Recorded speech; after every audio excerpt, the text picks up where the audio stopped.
jangan lupa makan sahur. Sahur ini adalah ibadah yang mulia. Bahkan sebagian ulama mengatakan seandainya tidak ada hadis yang memalingkan, tidak ada yang ijma' bahwasanya sahur itu sunnah, maka saya akan katakan sahur itu wajib. Karena terlalu banyak hadis yang menyuruh untuk sahur. Tapi hukum sahur tidak wajib, hanya sunnah. Contoh, Nabi berkata, tasahharu fa inna fis sahuri barakah. Bersahurlah karena dalam sahur ada keberkahan.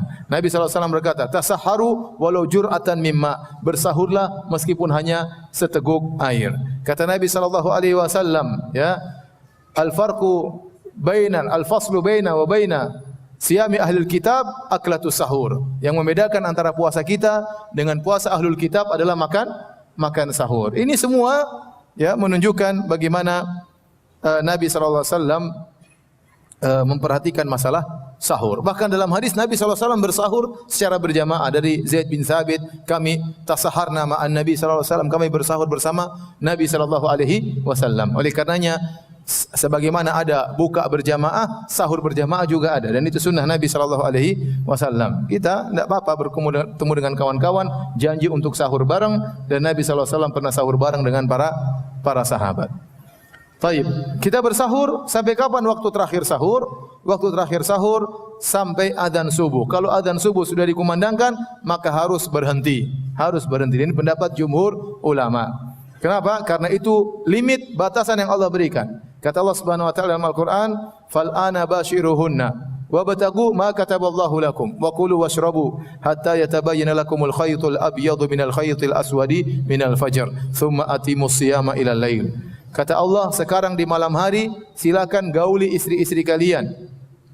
Makanlah dan minumlah kalian sampai terbit fajar, sampai jelas benang putih dari benang hitam, maksudnya sampai terbit fajar. Setelah terbit fajar, summa atimus siyama ilal lail, sempurnakan puasa kalian sampai malam hari. Ini dalil tegas dari Al-Qur'an bahwasanya batasan kita bersahur adalah sampai terbit fajar. Sebelum terbit fajar kita boleh makan, boleh minum, boleh berhubungan dengan istri. Makanya Nabi SAW bersabda, "Inna Bilalan yu'adzinu bil-lail faqulu washrabu hatta yu'adzina Ibnu Ummi Maktum."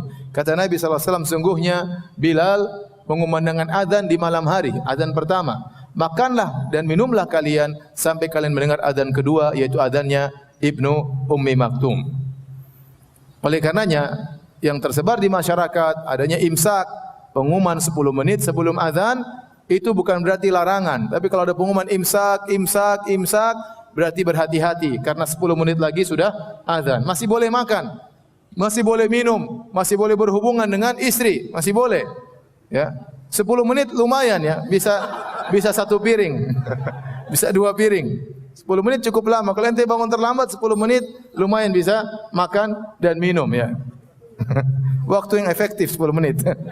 Jadi selama belum azan masih boleh makan dan minum, masih boleh berhubungan dengan istri.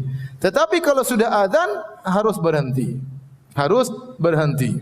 Tayyib, sebagian ulama membolehkan jika seorang dikumandangkan azan dia boleh minum.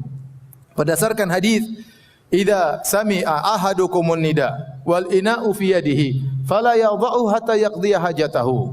Jika salah seorang dari kalian mendengar azan sementara gelas berada di tangannya, maka jangan diletakkan sampai dia minum.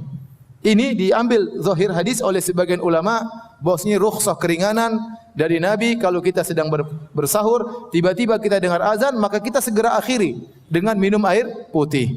Namun jumhur ulama 4 mazhab mentakwil hadis ini. Kata mereka hadis ini zahirnya bertentangan dengan zahir ayat. Ayat mengatakan kalau sudah terbit fajar berhenti atau tidak? Berhenti, enggak boleh. Dan ini yang difatwakan oleh para ulama Lajnah Daimah dan yang lainnya, bahwasanya hadis tersebut dibawakan kepada jika seorang ragu atau muadzin diadzan sebelum waktunya, atau dibawakan kepada makna-makna yang lain. Mereka berusaha mentawil. Artinya 4 mazhab berusaha berpegang dengan zahir ayat. Kalau sudah adzan tidak boleh makan dan minum. Dan saya lebih condong pada pendapat 4 mazhab. Ya, karena zahir ayat jelas, makanlah dan minumlah sampai terbit apa? Fajar. Berarti kalau sudah dikumandangkan azan berhenti. Kalau antum mengambil rukhsah pendapat sebagian ulama, ya cukup minum, jangan lebih daripada itu. Jangan sudah azan santai banget ya. Mami tolong keluarkan sambelnya, kerupuknya mami ya. Ya. Sambelnya kerupuk makan santai. Papi sudah azan, papi uzur santai. Enggak boleh kalau sudah azan selesai. Jangan macam-macam, jangan main-main, jangan sampai puasa Anda tidak bernilai di sisi Allah Subhanahu wa taala. Saya pernah diceritakan di sebagian tempat, sebagian pondok, ada ustaz sama murid-muridnya, mereka mungkin salat malam bareng, kemudian mereka sahur bareng. Sudah dikumandangkan azan di sekeliling masjid, akhirnya muridnya mau mengumandangkan azan, kata ustaznya, sebentar, saya lagi makan. Jangan dulu azan. Subhanallah, enggak boleh ente ngatur azan ya. Kenyang dulu baru azan. Enggak, kalau sudah waktunya azan harus apa? Harus azan, harus berhenti. Barang siapa terlambat bangun, ya sudah dia bersabar, itu ujian baginya. Jangan dia nekat, sudah azan kemudian dia minum, sebagian ulama berkata batal. Sebagian ulama berkata itu batal. Ya. Sebagian ulama mengatakan rukhsah, yang penting minum saja, habis itu selesai. Habis itu selesai. Lebih hati-hati kita berhenti sebelum dikumandangkan apa? Azan. Ya. Taib. Sahur, dari kalimat sahur itu maknanya adalah waktu di akhir malam. Waktu di akhir malam. Oleh karenanya sunnahnya kita bersahur menjelang azan. Disebutkan Nabi SAW antara makan sahur sampai didirikan solat sekitar membaca sitina ayat atau 100 ayat. Saya agak lupa lafalnya, 60 atau 100 ayat. Sekitar antara selesai Nabi makan sampai solat, bukan sampai azan, sampai solat, sekitar 20 menit, sekitar 15 menit. Berarti ini menunjukkan Nabi bersahur menjelang azan. Nabi bersahur menjelang apa? Azan. Itu sunnahnya. Ya kalau kita pun sahur taruhlah jam 4, sekarang azan jam 4.36, ya. Jam 4 kita sahur, jam 4:04 kita sahur. Jangan kita sahur jam 1 malam. Kalau jam 1 malam itu bukan sahur, namanya makan malam ya. Itu namanya makan malam. Oleh karenanya sahur itu dikerjakan menjelang azan. Ya, menjelang azan. Oleh karenanya Nabi mengatakan, makanlah kalian, Bilal masih azan silakan makan. Dan jarak antara azannya Bilal dengan azannya Ibnu Ummi Maktum cuma sebentar, mungkin 20 menit, 15 menit. Ya. Jadi para sahabat dahulu mereka sahur menjelang apa? Menjelang azan.